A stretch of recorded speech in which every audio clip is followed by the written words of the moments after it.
Hello guys, ഇന്നത്തെ നമ്മുടെ topic എന്ന് പറയുന്നത് ഇന്ത്യൻ സ്വാതന്ത്ര്യ സമരമാണ്. വളരെ ഇമ്പോർട്ടൻ്റ് ആയിട്ടുള്ള ടോപ്പിക്കാണിത്. കാരണം നമ്മൾ പ്രീവിയസ് ഇയർ പേപ്പേഴ്സ് അനലൈസ് ചെയ്ത് നോക്കിക്കഴിഞ്ഞ് കഴിഞ്ഞാൽ എല്ലാ പരീക്ഷയിലും കോമൺ ആയിട്ട് കാണുന്ന ഒരു പോർഷനാണ് ഇന്ത്യൻ സ്വാതന്ത്ര്യ സമരം. പഠിച്ചെടുക്കാനും എളുപ്പമുള്ള ഒരു ടോപ്പിക്കാണ്. അപ്പോൾ നമുക്ക് സ്റ്റാർട്ട് ചെയ്യാം. ഇന്ത്യയുടെ ഒന്നാം സ്വാതന്ത്ര്യ സമരം എന്ന് അറിയപ്പെടുന്നത് 1857 വിപ്ലവമാണ്. ഇതാണ് ഒന്നാമത്തെ പോയിന്റ്. 1857 വിപ്ലവം ഇന്ത്യയുടെ ഒന്നാം സ്വാതന്ത്ര്യ സമരം എന്ന് അറിയപ്പെടുന്നു. ഇന്ത്യയുടെ മുഗൾ ഭരണത്തിന്റെ പൂർണ്ണമായ പതനത്തിന് കാരണമായ വിപ്ലവമാണ് ഏത് 1857 വിപ്ലവം എന്ന് പറയുന്നത്. അതാണ് അതിന്റെ പ്രത്യേകത. ഇന്ത്യയുടെ മുഗൾ ഭരണത്തിന്റെ പൂർണ്ണമായ പതനത്തിന് കാരണമായിട്ടുള്ള വിപ്ലവമായിരുന്നു 1857 വിപ്ലവം. ഇനി ഒന്നാം സ്വാതന്ത്ര്യ സമരം ആരംഭിക്കുന്നത്, ഇത് എപ്പോഴാണ് ആരംഭിക്കുന്നത്, ഈ ഡേറ്റ് അടക്കം മാസവും എല്ലാം വളരെ ഇമ്പോർട്ടൻ്റ് ആണ്. 1857 മെയ് 10 ഈ ഒന്നാം സ്വാതന്ത്ര്യ സമരം പൊട്ടിപ്പുറപ്പെടുവിക്കുന്നത്. അതേപോലെ തന്നെ അത് പൊട്ടിപ്പുറപ്പെട്ടത് മീററ്റിൽ നിന്നുമാണ് എന്നുള്ളത് ഓർത്ത് വെക്കുക കേട്ടോ. അപ്പോൾ ഒന്നാം സ്വാതന്ത്ര്യ സമരം ആരംഭിക്കുന്നത് എപ്പോഴാണെന്ന് ചോദിച്ചാൽ 1857 മെയ് 10 മീററ്റിൽ നിന്നും, ഉത്തർപ്രദേശിലെ മീററ്റിൽ നിന്നാണ് ഇത് സ്റ്റാർട്ട് ചെയ്യുന്നത്.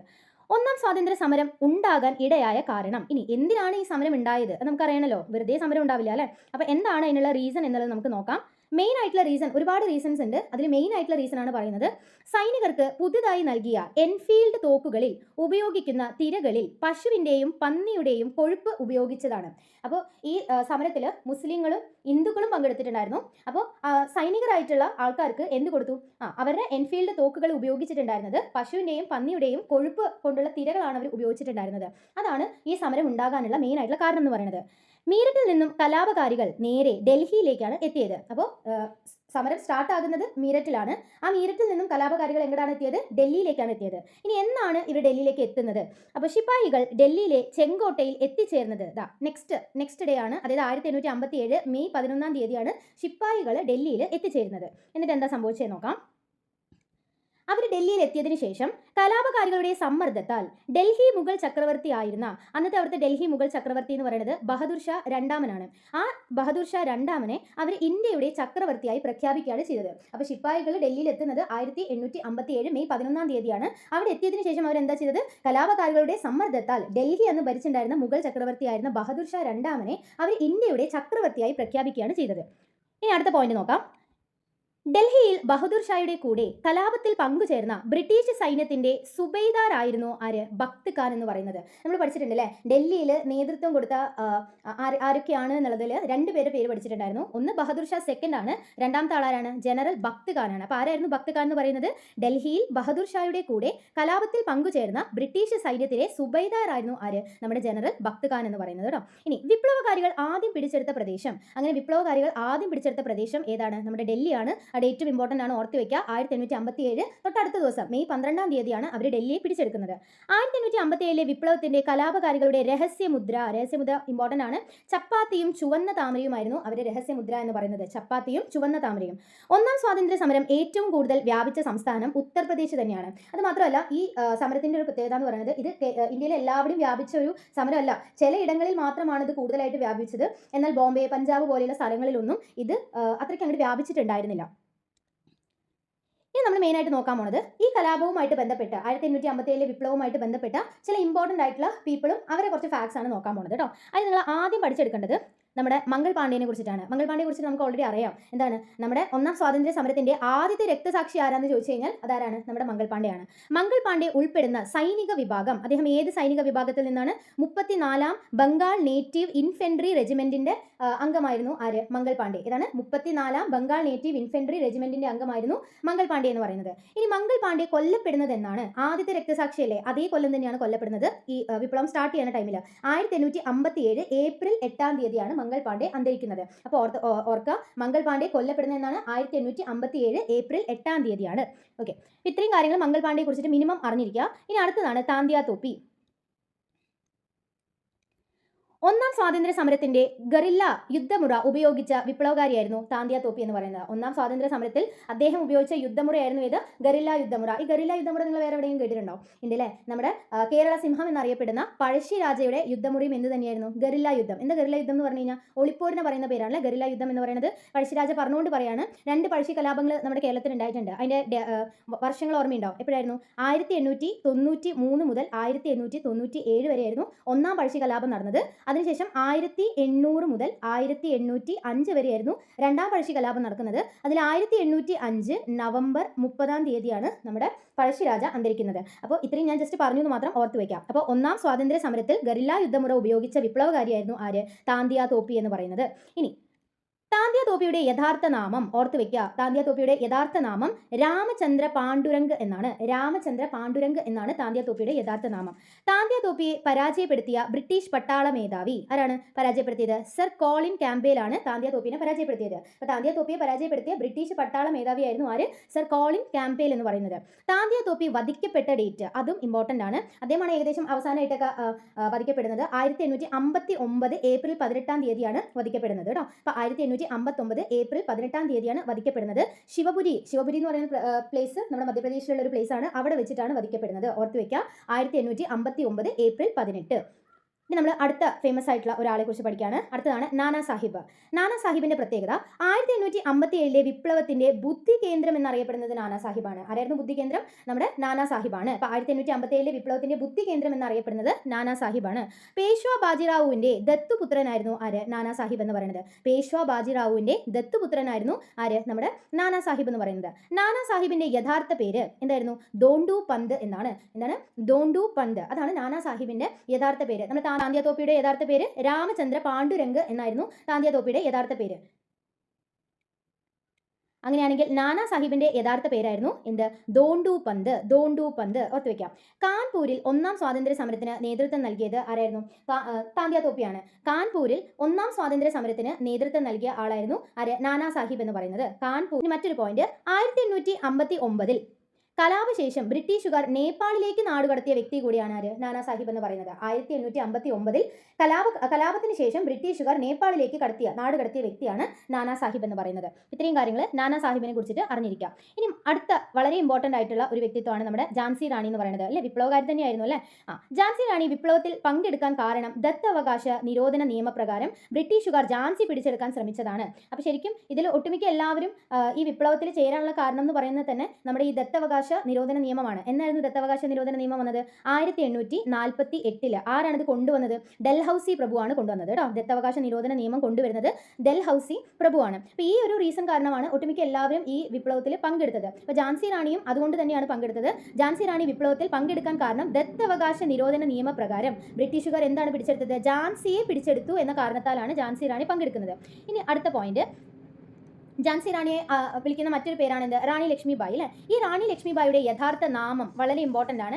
മണികർണിക. ഝാൻസി റാണിയുടെ യഥാർത്ഥ നാമം എന്ന് പറയുന്നത് മണികർണിക. 1857 വിപ്ലവത്തിലെ ജോവാൻ ഓഫ് ദി ആർക്ക്. എന്താണ്? 1857 വിപ്ലവത്തിലെ ജോവാൻ ഓഫ് ദി ആർക്ക് എന്നറിയപ്പെടുന്നത് ആരാണ്? നമ്മുടെ മണികർണിക അഥവാ ഝാൻസി റാണിയാണ്.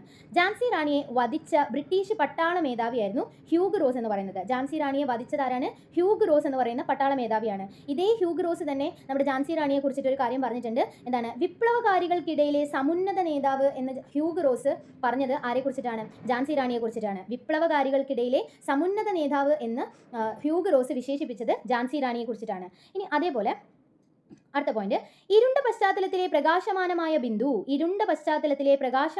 ബിന്ദു എന്ന് ഝാൻസി റാണിയെ വിശേഷിപ്പിക്കുന്നത് ജവഹർലാൽ നെഹ്റു ആണ്. ഇരുണ്ട പശ്ചാത്തലത്തിലെ പ്രകാശമാനമായ ബിന്ദു എന്ന് ഝാൻസി റാണിയെ വിശേഷിപ്പിച്ചതാരാണ്? നമ്മുടെ ജവഹർലാൽ നെഹ്റു ആണ്.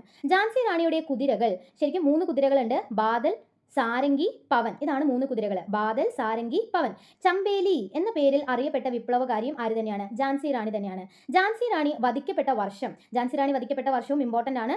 1858 ജൂൺ 18. 1858 ജൂൺ 18 തീയതിയാണ് ഝാൻസി റാണി വധിക്കപ്പെടുന്നത്. ഓർത്തു വയ്ക്കാം. ഇനി അതിനുശേഷം അടുത്ത പോയിന്റ്, ഇത് ചില കണക്റ്റഡ് ഫാക്ട്സ് ആണ് കേട്ടോ. കേരളത്തിന്റെ ജോവാൻ ഓഫ് ദി ആർക്ക്. കേരളത്തിന്റെ ജോവാൻ ഓഫ് ദി ആർക്ക് എന്നറിയപ്പെടുന്നത് ആരാണ്? അത് അക്കാമ ചെറിയാനാണ്. കേരളത്തിന്റെ ജോവാൻ ഓഫ് ദി ആർക്ക് എന്നറിയപ്പെടുന്നത് അക്കാമ ചെറിയാനാണ്. കേരളത്തിന്റെ ഝാൻസി റാണി എന്ന് അറിയപ്പെടുന്നത് ആനി മസ്കറിനാണ്. ആരാണ് കേരളത്തിന്റെ ഝാൻസി റാണി? ആനി മസ്കറിനാണ്. എന്നാൽ തിരുവിതാംകൂറിന്റെ ഝാൻസി റാണി എന്നറിയപ്പെടുന്നത് ആരാണ്? അക്കമ്മ ചെറിയാനാണ് കേട്ടോ. തിരുവിതാംകൂറിന്റെ ഝാൻസി റാണി എന്നറിയപ്പെടുന്നത് അക്കമ്മ ചെറിയാനാണ്. അത് കണക്റ്റഡ് ആയിട്ട് പറഞ്ഞു എന്ന് മാത്രം ഓർത്തു വയ്ക്കാം. ഇനി മറ്റൊരു വിപ്ലവകാരിയായിരുന്നു നമ്മുടെ ബീഗം ഹസ്രത്ത് മഹൽ. അവധ് ഭരണാധികാരിയായിരുന്ന വാജിദ് അലി ഷായുടെ പത്നി, എവിടുത്തെ ഭരണാധികാരിയാണ്? അവധിലെ ഭരണാധികാരിയായിരുന്ന വാജിദ് അലി ഷായുടെ പത്നിയായിരുന്നു ബീഗം ഹസ്രത്ത് മഹൽ. ഇനി ബീഗം ഹസ്രത്ത് മഹൽ എന്തുകൊണ്ടാണ് ഇതിലേക്ക് വന്നത്, ഈ വിപ്ലവത്തിലേക്ക് വന്നത് എന്ന് ചോദിച്ചു കഴിഞ്ഞാൽ 1856 ബ്രിട്ടീഷുകാർ വാജിദ് അലി ഷായെ കൽക്കട്ടയിലേക്ക് നാടു കടത്തിയതിനെ തുടർന്ന് അവധിലെ ബ്രിട്ടീഷ് വിരുദ്ധ കലാപത്തിന് നേതൃത്വം നൽകിയ വ്യക്തിയാണ് ബീഗം ഹസ്രത്ത് മഹൽ. ഓർത്ത് വയ്ക്കുക. അപ്പോൾ ഏത് പ്ലേസിലാണ് അവർ ഇത് കൊടുത്തത്? അവധിൽ നേതൃത്വം കൊടുത്തത് നമ്മുടെ ബീഗം ഹസ്രത്ത് മഹലാണ് കേട്ടോ. ഇനി മറ്റൊരു വ്യക്തിയെ പരിചയപ്പെടാം, ഷാമൽ അല്ലെ. ഷാമലിനെ കുറിച്ചിട്ട് എന്ത് പോയിന്റ് ഇമ്പോർട്ടന്റ്? ഉത്തർപ്രദേശിലെ ബറൌട്ട് പർഗാന ബ്രിട്ടീഷ് വിരുദ്ധ കലാപത്തിന് നേതൃത്വം നൽകിയ വ്യക്തിയാണ് ഷാമൽ. ഇപ്പോൾ ബറൌട്ട് പർഗാനയിൽ നേതൃത്വം നൽകിയ വ്യക്തിയായിരുന്നു ഷാമൽ. ആ ഒരു പോയിന്റാണ് ഇമ്പോർട്ടന്റ്, ഓർത്തു വെക്കാം. മറ്റൊരു വ്യക്തിയാണ് മൗലവി അഹമ്മദുള്ള. ഫൈസാബാദ് ബ്രിട്ടീഷ് വിരുദ്ധ കലാപത്തിന് നേതൃത്വം നൽകിയത് മൗലവി അഹമ്മദുള്ളയാണ്. അപ്പോൾ ഫൈസാബാദിൽ നേതൃത്വം നൽകിയത് മൗലവി അഹമ്മദുള്ളയാണ്. ബറൌട്ട് പർഗാനയിൽ നേതൃത്വം കൊടുക്കുന്നത് ആരാണ്? ഷാമൽ ആണെന്നുള്ളത് ഓർത്തു വെക്കാം. ഇനി മറ്റു ചില ഇമ്പോർട്ടൻ്റ് ആയിട്ടുള്ള പോയിന്റ്സ് പറയാണ്. 1857 വിപ്ലവ സമയത്തെ ബ്രിട്ടീഷ് ഗവർണർ ജനറൽ ആരായിരുന്നു? അത് കാനിങ് പ്രഭു ആയിരുന്നു. 1857 വിപ്ലവ സമയത്തെ ബ്രിട്ടീഷ് ഗവർണർ ജനറൽ എന്ന് പറയുന്നത് കാനിങ് പ്രഭു ആയിരുന്നു. ഇതിനുശേഷം 58 വിക്ടോറിയ രാജ്ഞിയുടെ വിളംബരത്തിന് ശേഷം ഈ ഒരു പദവി, അതായത് ബ്രിട്ടീഷ് ഗവർണർ ജനറൽ എന്ന പദവി മാറിയിട്ട് വൈസ്രോയ് എന്ന പദവിയിലോട്ട് മാറുന്നുണ്ട്. അപ്പോൾ ഇന്ത്യയിലെ ആദ്യത്തെ വൈസ്രോയ് ആരാണെന്ന് ചോദിച്ചാലും നിങ്ങൾ പറയുന്നത് കാനിങ് പ്രഭു തന്നെയാണ് കേട്ടോ. അപ്പോൾ 1857 വിപ്ലവ സമയത്തെ ബ്രിട്ടീഷ് ഗവർണർ ജനറൽ ആരായിരുന്നു? കാനിങ് പ്രഭു ആയിരുന്നു. 1857 വിപ്ലവ സമയത്തെ ബ്രിട്ടീഷ് സൈനിക തലവൻ ആരായിരുന്നു? അത് നമ്മുടെ കോളിൻ ക്യാമ്പെയിൽ ആയിരുന്നു. സൈനിക തലവൻ ആരായിരുന്നു? കോളിൻ ക്യാമ്പെയിൽ. 1857 വിപ്ലവ സമയത്തെ ബ്രിട്ടനിലെ രാജ്ഞി ആരായിരുന്നു? വിക്ടോറിയ രാജ്ഞിയായിരുന്നു. ബ്രിട്ടനിലെ രാജ്ഞി ആരായിരുന്നു? വിക്ടോറിയ രാജ്ഞി. ഈ വിപ്ലവ സമയത്ത് ബ്രിട്ടീഷ് പ്രധാനമന്ത്രി ആരായിരുന്നു? പാൽമേഴ്സ്റ്റൺ പ്രഭു ആരായിരുന്നു? പാൽമേഴ്സ്റ്റൺ പ്രഭു. ഓർത്ത് വയ്ക്കാം. 1857 വിപ്ലവത്തിന്റെ ആദ്യത്തെ രക്തസാക്ഷി നമ്മൾ ഓൾറെഡി പഠിച്ചു കഴിഞ്ഞു. ആരായിരുന്നു? 1857 അന്തരിച്ച നമ്മുടെ മംഗൾ പാണ്ഡെയാണ് ആദ്യത്തെ രക്തസാക്ഷി. ഇന്ത്യയിലെ ആദ്യ വനിതാ രക്തസാക്ഷി ആരാണ്? ഇന്ത്യയിലെ ആദ്യ വനിതാ രക്തസാക്ഷി അത് പ്രീതി ലതാ വഡേദാറാണ്. പ്രീതി ലതാ വഡേദാറാണ് ഇന്ത്യയിലെ ആദ്യ വനിതാ രക്തസാക്ഷി. ഇന്ത്യൻ സ്വാതന്ത്ര്യ സമരത്തിലെ ഏറ്റവും പ്രായം കുറഞ്ഞ രക്തസാക്ഷി ആരാണ്? അത് ഖുദിറാം ബോസ് ആണ്. ഇന്ത്യൻ സ്വാതന്ത്ര്യ സമരത്തിലെ ഏറ്റവും പ്രായം കുറഞ്ഞ രക്തസാക്ഷി ആരാന്ന് ചോദിച്ചു കഴിഞ്ഞാൽ ഖുദിറാം ബോസ് ആണ്. ഖുദിറാം ബോസ്. ഇനി അടുത്ത പോയിന്റ്, 1857 വിപ്ലവത്തിന്റെ പ്രവാചകൻ ആരാന്ന് ചോദിച്ചു കഴിഞ്ഞാൽ അസീമുള്ള ഖാൻ ആണ്. അതേപോലെ തന്നെ വിപ്ലവത്തിന്റെ അംബാസിഡർ ആരാന്ന് ചോദിച്ചാലും അതും അസീമുള്ള ഖാൻ തന്നെയാണ്. അപ്പോൾ പ്രവാചകൻ ആരാന്ന് ചോദിച്ചാലും അംബാസിഡർ ആരാന്ന് ചോദിച്ചാലും അസീമുള്ള ഖാൻ ആണ്. 1857 വിപ്ലവത്തിന്റെ വന്ധ്യവയോധികൻ ആരായിരുന്നു? കൻവർ സിംഗ് ആണ്. വന്ധ്യവയോധികൻ എന്ന് പറയുന്ന ആരാണ്? കൻവർ സിംഗ് ആണ്. ആരെയിലായിരുന്നു അദ്ദേഹം നേതൃത്വം കൊടുത്തിട്ടുണ്ടായിരുന്നത്? കൻവർ സിംഗ്. അദ്ദേഹത്തിന് അന്ന് നല്ല പ്രായമുള്ളത് കൊണ്ടാണ് വന്ധ്യവയോധികൻ എന്ന് അദ്ദേഹം അറിയപ്പെട്ടത് കേട്ടോ. ഓക്കെ, അപ്പോൾ ഇത്രയും പോയിന്റ്സ് ഇമ്പോർട്ടൻ്റ് ആയിട്ട് ഓർത്ത് വെക്കാം. ഇനി അടുത്തൊരു ഹെഡിങ്ങിലോട്ട് പോവാം. കലാപം പരാജയപ്പെടാനുള്ള കാരണങ്ങൾ. ഈ കലാപം വിജയമൊന്നും ആയിരുന്നില്ല, അത് പരാജയപ്പെട്ട ഒരു കലാപമായിരുന്നു. അപ്പോൾ അത് എന്തുകൊണ്ടാണ് പരാജയപ്പെട്ടതെന്നുള്ള കാരണമാണ്. ഒന്നാമത്തെ പോയിന്റ് നമ്മൾ ഓൾറെഡി പറഞ്ഞു. ഇന്ത്യയിലെ എല്ലായിടത്തും കലാപം വ്യാപിച്ചിട്ടുണ്ടായിരുന്നില്ല. ഇന്ത്യയിലെ എല്ലാ ഭാഗത്തും ഇത് വ്യാപിച്ചിട്ടുണ്ടായിരുന്നില്ല. മെയിനായിട്ട് നോർത്തിലുള്ള ചില പ്രദേശങ്ങളിൽ മാത്രം ഒതുങ്ങി നിന്ന ഒരു കലാപമായിരുന്നു ഈ ഇന്ത്യൻ സ്വാതന്ത്ര്യ സമരം എന്ന് പറയുന്നത്. കലാപകാരികൾ ആധുനിക ആയുധങ്ങളും സൈനിക പരിശീലനങ്ങളും ലഭിച്ചവരായിരുന്നില്ല. ഇതാണ് രണ്ടാമത്തെ കാരണം. ഇനി അടുത്ത കാരണം, കലാപത്തിന് കൃത്യമായ ഒരു ആസൂത്രണവും ഉണ്ടായിരുന്നില്ല. അത് പെട്ടെന്നുണ്ടായ കലാപല്ലേ, അപ്പോൾ പ്ലാൻ ഒന്നും ചെയ്യാൻ അവർക്ക് സമയം കിട്ടിയില്ല. അപ്പോൾ അതാണ് മറ്റൊരു കാരണം എന്ന് പറയുന്നത്. അപ്പോൾ ഈ 3 കാരണങ്ങൾ കൊണ്ടാണ് ഇത് വിജയിക്കാതെ പോയത് കേട്ടോ. വിക്ടോറിയ രാജ്ഞിയുടെ വിളംബരം. 1858 ബ്രിട്ടീഷ് രാജ്ഞിയുടെ വിളംബരത്തോടെ ഇന്ത്യൻ ബ്രിട്ടീഷ് സാമ്രാജ്യത്തിന്റെ ഭാഗമായി. ഇതാണ് 1858 ബ്രിട്ടീഷ് രാജ്ഞിയുടെ വിളംബരത്തോടെ ഇന്ത്യ ബ്രിട്ടീഷ് സാമ്രാജ്യത്തിന്റെ ഭാഗമായിട്ട് മാറി. ഈസ്റ്റ് ഇന്ത്യ കമ്പനിയുടെ ഭരണം അവസാനിച്ചു. അങ്ങനെ ആ വിളംബരത്തോടെ ഇംഗ്ലീഷ് ഈസ്റ്റ് ഇന്ത്യ കമ്പനി സ്ഥാപിക്കുന്നത് എന്നാണ് 1600 അതിന്റെ ഭരണം എന്ത് ചെയ്തു? അവസാനിച്ചു എന്നുള്ളതാണ് മറ്റൊരു ഇമ്പോർട്ടൻ്റ് ആയിട്ടുള്ള കാര്യം.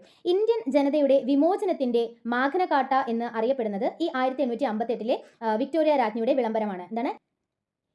ഇനി നമ്മൾ നെക്സ്റ്റ് നോക്കാൻ പോണത് ഈ സമരവുമായിട്ട് ബന്ധപ്പെട്ട് ചില ബുക്കുകൾ എഴുതിയിട്ടുണ്ട്. ആ ബുക്കുകളും അത് രചിച്ച ആൾക്കാരെയാണ് പരിചയപ്പെടുന്നത്. അതിൽ കുറച്ച് ഇമ്പോർട്ടൻ്റ് ആയിട്ടുള്ള ബുക്കുകൾ മാത്രമാണ് നോക്കുന്നത്. ഒന്നാമത്തെ book 1857 the great rebellion. 1857 the great rebellion എന്ന് പറഞ്ഞ ബുക്ക് എഴുതുന്നത് അശോക് മേത്തയാണ്. 1857 ദി ഗ്രേറ്റ് റെബല്യൻ എന്ന് പറയുന്ന ബുക്ക് എഴുതുന്നത് അശോക് മേത്ത. ഇനി 1857 എന്ന് പറയുന്ന ബുക്ക് എഴുതുന്നത് എസ്.എൻ. സെൻ ആണ്. 1857 എന്ന് പറയുന്ന ബുക്ക് എഴുതുന്നത് എസ്.എൻ. സെൻ ആണ്. ഇന്ത്യൻ സ്വാതന്ത്ര്യ സമരങ്ങളുടെ ചരിത്രം എന്ന് പറയുന്ന ബുക്ക് എഴുതുന്നത് താരാചന്ദാണ്. ഇന്ത്യൻ സ്വാതന്ത്ര്യ സമര ചരിത്രം എന്ന് പറയുന്ന ബുക്ക് എഴുതുന്നത് താരാചന്ദാണ്. താരാചന്ദ്. ഇനി ക്യൂൻ ഓഫ് ജാൻസി എന്ന് പറയുന്ന ബുക്ക് എഴുതിയതാരാണ്? മഹാശ്വേതാദേവി. ശിപ്പായി മ്യൂട്ടിനി 1857 ആ ബുക്ക് എഴുതിയത് H.B. ചതോപാധ്യായ ആണ് കേട്ടോ. ചതോപാധ്യായ്.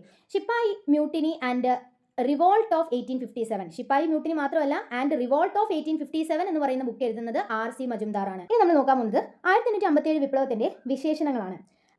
ഈ വിപ്ലവത്തെ ഇന്ത്യയുടെ ഒന്നാം സ്വാതന്ത്ര്യ സമരം എന്ന് പറഞ്ഞത് V.D. സവർക്കർ ആണ്. ശിപ്പായി ലഹള എന്ന് പറയുന്നത് ജോൺ ലോറൻസ് ആണ്. ആദ്യത്തേതുമല്ല, ദേശീയ തലത്തിലേതുമല്ല, സ്വാതന്ത്ര്യ സമരവുമല്ല എന്ന് പറഞ്ഞത് R.C. മജുംദാർ ആണ്. ആഭ്യന്തര കലാപം, ഈ വിപ്ലവത്തെ ആഭ്യന്തര കലാപം എന്ന് പറഞ്ഞത് S.B. ചൗധരിയാണ്. ഉയർത്തെഴുന്നേൽപ്പ് എന്ന് പറഞ്ഞത് വില്യം ഡാൽറിംബിൾ ആണ്. ചെകുത്താന്റെ കാറ്റ് എന്ന് പറഞ്ഞത് ബ്രിട്ടീഷുകാരാണ്. അതേപോലെ ഫ്യൂഡൽ ഇന്ത്യയുടെ അവസാന ചിറകടി എന്ന് പറഞ്ഞത് ജവഹർലാൽ നെഹ്റു ആണ്. ഫ്യൂഡൽ റിപ്പോർട്ട് എന്ന് പറഞ്ഞത് M.N. റോയ് ആണ്. രാജ്യത്തിന്റെ സ്വാതന്ത്ര്യത്തിന് വേണ്ടിയുള്ള സമരം എന്ന് പറഞ്ഞത് താരാചന്ദ് ആണ്. കാലത്തെ തിരിച്ചു വെക്കാനുള്ള യാഥാസ്ഥിതിക ഘടകങ്ങളുടെ ശ്രമം എന്ന് പറഞ്ഞത് S.N. സെൻ ആണ് കേട്ടോ, S.N. സെൻ. അപ്പോൾ ക്ലാസ് എല്ലാവർക്കും മനസ്സിലായെന്ന് വിചാരിക്കുന്നു.